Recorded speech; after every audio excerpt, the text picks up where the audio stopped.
got together 2 weeks ago, I guess it was now. We've been talking on this subject of Christians and alcohol, Christians and drinking wine, etc. And we've been looking at it starting from Ephesians 5:18, which says, "And be not drunk with wine, wherein is excess, but be filled with the Spirit." At the same time, we see verses like Ecclesiastes 9:7, which says, "Go thy way, eat thy bread with joy, and drink thy wine with a merry heart, for God now accepteth thy works." So we've been looking at what appears to be this contradiction in the Bible on this issue of drinking wine, and we've been examining that issue and looking at it in the form of 8 questions. The Christian's wine list has been called, and we've already covered a few of them, the first 3. And the first question, and perhaps the most important one along, is the wine that people drink today the same as it was in Bible times? And we saw that it's not even close to being the same thing. That the substance translated as wine in our Bible is translated from the word oinos in the New Testament, and that substance in the Old Testament, the Hebrew word was yayin, and it was translated as the word wine, but this substance is very different from how wine is made today. In our time, in our culture, in modern times, wine is made by fermenting grapes for the specific purpose of creating alcohol. But the substance that is translated as wine in the Bible was made by boiling grape juice down to a syrup or to a paste so that it could be stored, and that boiling actually prevented fermentation.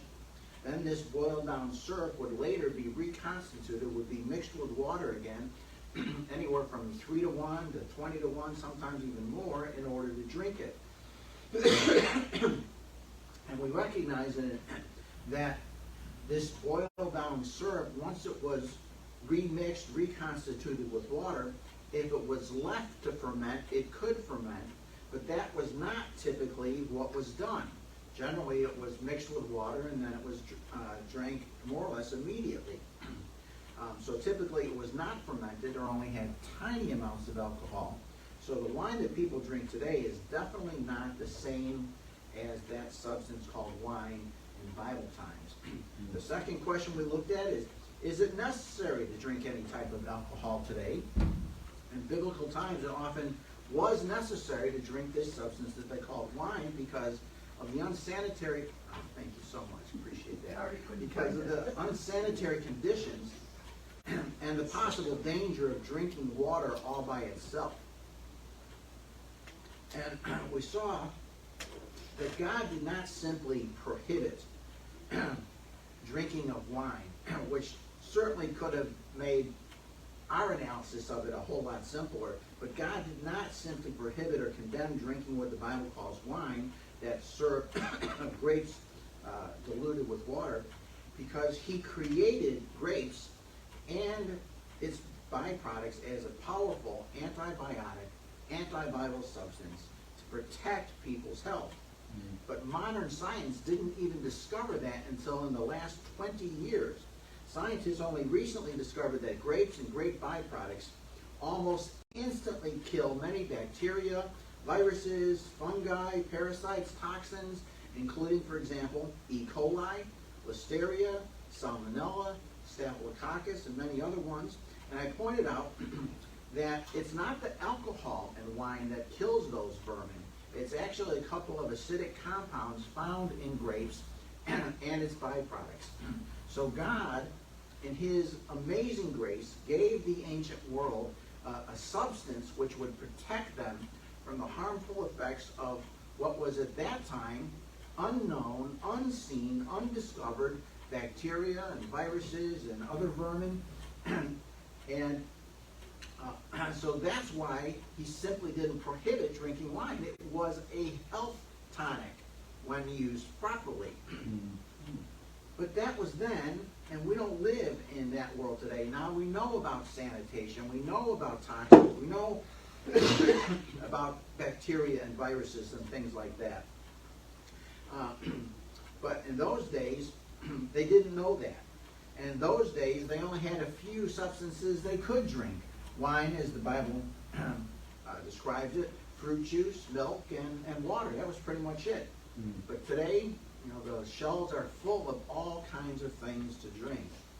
So is drinking wine a necessity today? Well, it's clearly not. It's a choice. So the third question that we asked and answered is drinking wine the best choice? And the way that we looked at that, we saw that God has clearly established higher standards for spiritual leadership. Particularly, we looked at kings and priests. Priests could not drink any alcohol. We saw that in Leviticus chapter 10, verses 8 and 9. Say, and the Lord spake unto Aaron, saying, do not drink wine nor strong drink, thou nor thy sons with thee, when thou go into the tabernacle of the congregation, lest ye die. And we saw that kings and judges could not drink any alcohol. Proverbs 31, verses 4 and 5 says, it is not for kings, O Lemuel, it is not for kings to drink wine, nor for princes strong drink, lest they drink and forget the law and pervert the judgment of any of the afflicted. So, it is not a coincidence that we as Christians, God has called us, has made us kings and princes. In Revelation chapter 1, verses 4 to 6 says, John of the 7 churches which are in Asia, grace be unto you, and peace from him which is, and which was, and which is to come. Verse 5, unto him that loved us and washed us from our sins in his own blood, and hath made us kings and priests unto God and his Father. To him be glory and dominion forever and ever. Amen. And in Revelation chapter 5, verses 9 and 10, and they sung a new song, saying, thou art worthy to take the book and to open the seals thereof. For thou wast slain and hast redeemed us to God by thy blood out of every kindred and tongue and people and nation, and hast made us unto our God kings and priests. We shall reign on the earth. So if we're kings and priests, then we should be making the same best and highest choice, which is full consecration to our God, which included abstaining from alcohol. So, that was the first 3 questions. My notes, by the way, I had 25 pages of notes to answer the first 3 questions. I've got 8 pages of notes to answer the next 5. So it will pick up quite a bit now. So, the fourth question to ask ourselves. If we're going to drink alcoholic beverages, we've got to ask ourselves the question, is it habit forming? Now, I recognize that a lot of things are habit forming. And even more than that, I am fully convinced that the ability to form a habit is a gift from God. It is a gift from God. I bet you that you tie your shoelaces without having to think about it. Right? That's because you've been doing it for a few years. Imagine if every time you had to tie your shoes, you had to figure out how to do that. Making bunny ears, tying them. If you had to figure that out every time. Worse yet, imagine if every time you got behind the wheel of your car, it was like the first time you got behind the wheel of your car. All right? And I know as we get older, sometimes it is more and more like that, but it can be a problem. But we've got years of experience of driving a car so that we can back out of the driveway without having to think about it. Or even scarier, imagine if every time a pilot sat down in the cockpit of the plane, it was the same as the first time. Would you get on a plane? I wouldn't. I got my pilot's license back in 1999. I haven't flown in quite a few years, but I actually got my pilot's license. And I'm telling you, when you are first starting out, it's not like driving a car. All right, driving a car doesn't mean you know how to fly a plane. It's a whole different ball game, and we would have never got off the ground, or if we did, we would have come back down very hard and very fast and very deadly, if not for the flight instructor sitting next to me. So forming habits can be a very good thing. It's a gift from God that we have the ability to form habits. But like most everything since the fall of man, good things from God can also get twisted into being bad things. And that includes the ability to form a habit. We can form good habits, but we can also form bad habits. Habits that create a negative response.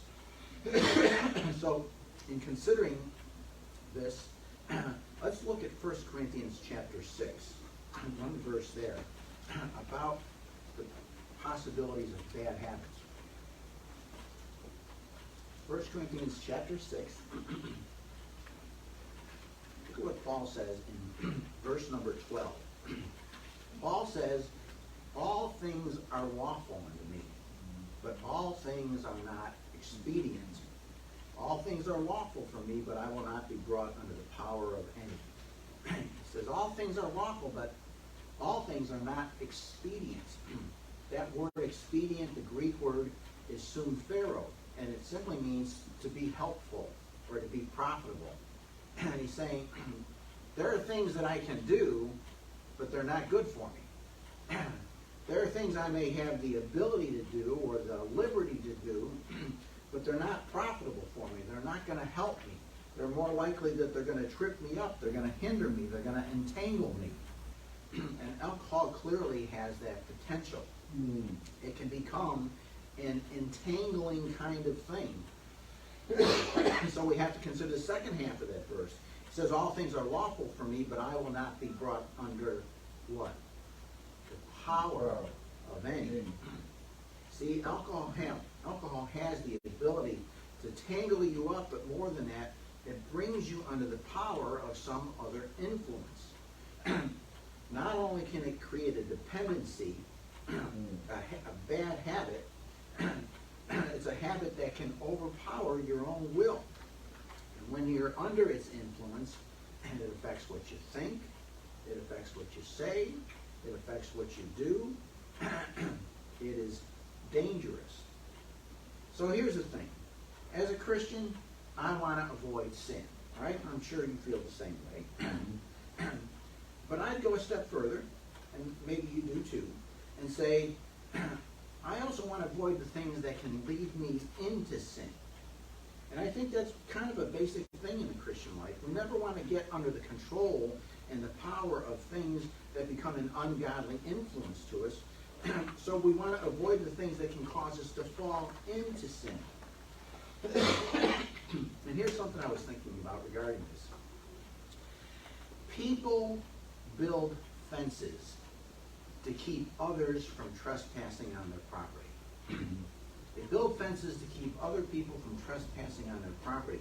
But wisdom would teach us to build fences to keep ourselves from trespassing.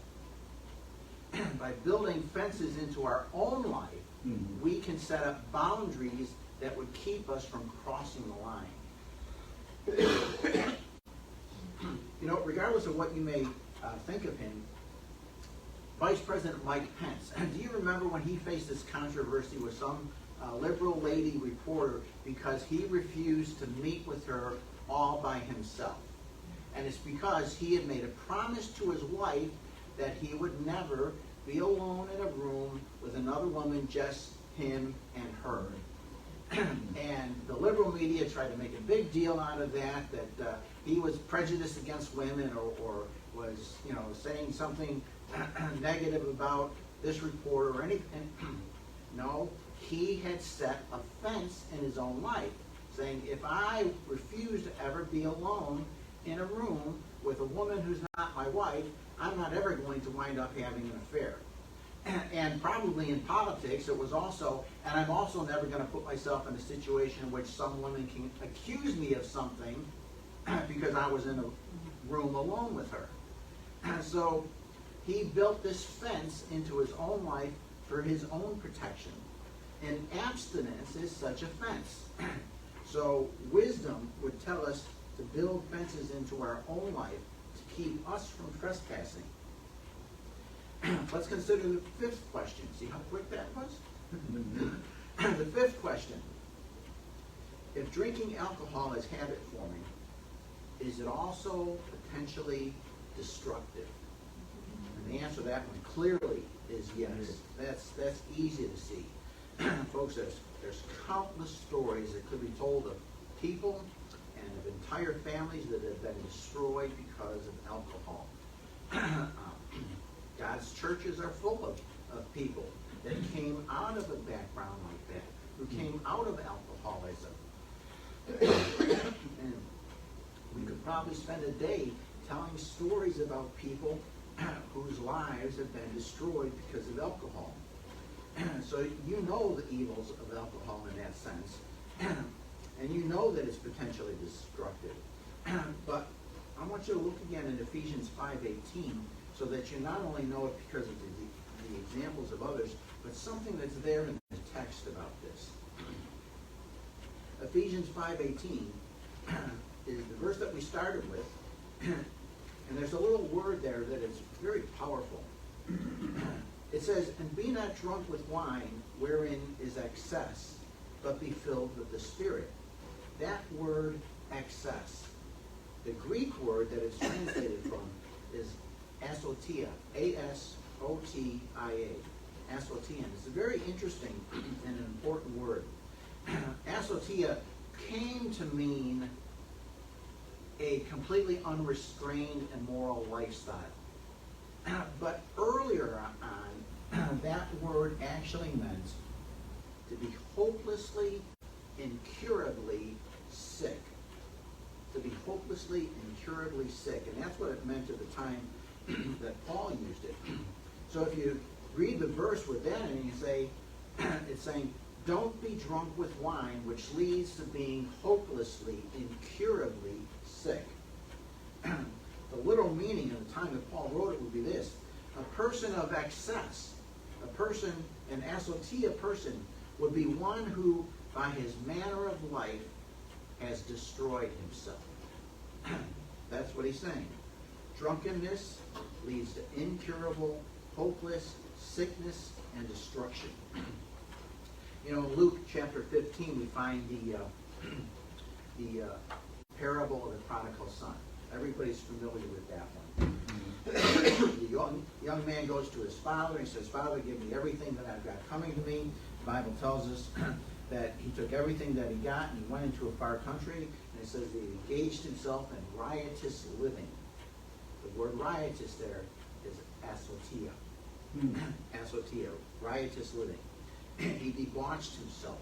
He engaged in a life which led to incurable, hopeless sickness, a life whose manner was to lead to destruction, a wild and undisciplined and debauching lifestyle. So there's no question but that word is indicating to us that God is saying to us, drunkenness leads to a destroyed life. In Proverbs chapter 4, verse 17, you find the verse that says, "Wine is a mocker, and strong drink is raging." So the Bible is telling us where you find wine, you find violence accompanying it. In the book of Genesis, you find that where there's drunkenness, there's immorality. Where there's drunkenness, there's incest. In Deuteronomy chapter 21, we find that where there's drunkenness, there's gluttony. Where there's drunkenness, there's rebellion. Where there's drunkenness, there's disobedience to parents. Where there's drunkenness, there's an unrestrained and an immoral life. That's where it leads. Being drunk with wine produces this hopeless, incurable sickness, a life of destruction. I don't know if you know this, maybe you've heard it before, but a fourth of all patients admitted to mental hospitals have alcohol problems. It just is something that can tear the mind to ribbons. And we know that it produces physical problems such as cirrhosis of the liver and diminished brain matter and alcoholic hepatitis and cardiomyopathy. So it can destroy you physically as well as emotionally and mentally and spiritually. And it would be remiss to not bring up the fact that alcohol not only kills the people who drink it, or can kill the people who drink it, but it also kills a lot of other innocent people. 41.2% of all violent deaths, alcohol is a factor. Almost half of all violent deaths, alcohol is a factor. There was a study conducted in Delaware that indicates that alcohol figures in about half of all traffic deaths. Half. In New York City, there was a joint study made by the New York State Department of Health and Cornell University that found that 73% of the drivers responsible for the accidents in which they died had been drinking. 73%. So alcohol really, it is a deadly thing. It leads to excess, Assotea, a hopeless, incurable illness, a life without restraint. Having such a warning from God and seeing the evidence of that in the lives of others, you got to ask yourself the question: anything that's potentially that destructive, is it wise for me to engage myself with it in any manner at all? That's an important question. So the questions we've asked so far: is it the same? No, it's not. Is it necessary? No, it's not. Is it the best choice? No, it's not. Is it habit forming? Yes, it is. And is it potentially destructive? Absolutely. All right. I think we're going to stop there today. And next week, Lord willing for sure, we will finish this up so I can move on to the next question. You know, something simple like, what kind of music is it okay to listen to? Oh boy, I can hardly wait for that. All right, folks, let's have a word of prayer and we finish for today.